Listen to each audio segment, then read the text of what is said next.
अंबाजोगाई येथील गित्ता या गावातील शुभांगी शिंदे या 26 वर्षीय विवाहित महिलेनं सासरच्या जाचास कंटाळून आत्महत्या केली होती। आणि यानंतर आता शुभांगी शिंदे हिच्या माहेरचे लोक या ठिकाणी बीडच्या पोलीस अधीक्षकांना भेटण्यासाठी पोलीस अधीक्षक कार्यालयामध्ये एक निवेदन घेऊन दाखल झालेले आहेत। त्यांची नेमकी काय मागणी आहे हे जाणून घेणार आहोत। काय सांगाल तुम्ही, आज पोलीस अधीक्षक कार्यालयामध्ये आलेला आहात, काय तुमच्या मागण्या असणार आहेत? आमची प्रमुख मागणी असेल की पाचवा आरोपी जो आहे तो अद्यापही परत आहे आणि तो एका राजकीय पक्षाचा पदाधिकारी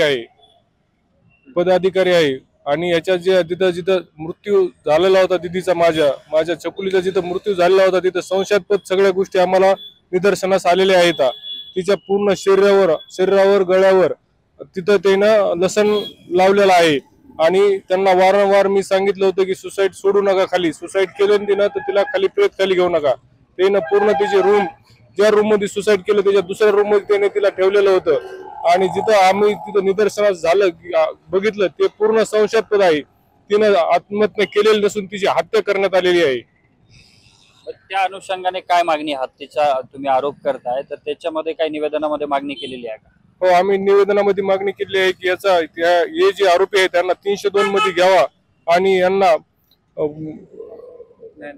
302 मध्ये घ्यावा आणि याचा पूर्ण प्रामाणिकपणे तपास करावा, हीच आमची मागणी राहील। पोलीस अधीक्षकांशी काही संपर्क झाला का? तुम्ही निवेदन दिलंय का कार्यालयामध्ये?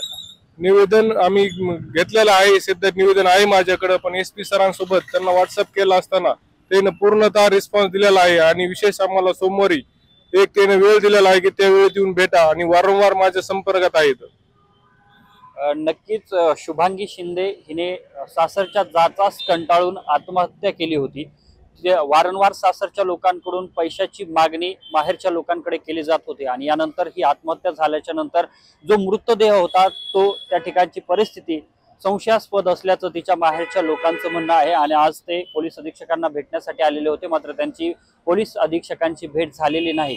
मात्र त्यांना पोलीस अधीक्षकांनी सोमवारचा वेळ दिलेला आहे। यामधील एक आरोपी जो आहे तो भाजपचा तालुका अध्यक्ष आहे आणि तो अद्यापर्यंत फरार आहे। त्याला सुद्धा अटक करण्यात यावी आणि यामध्ये हत्येचं कलम ऍड करून त्याच्यामध्ये त्या अनुषंगाने तपास व्हावा, अशा प्रकारची मागणी कुटुंबियांकडून करण्यात आलेली आहे। कॅमेरामन विनोद सोम, अशोक काळकुटे, TV9 मराठी, बीड।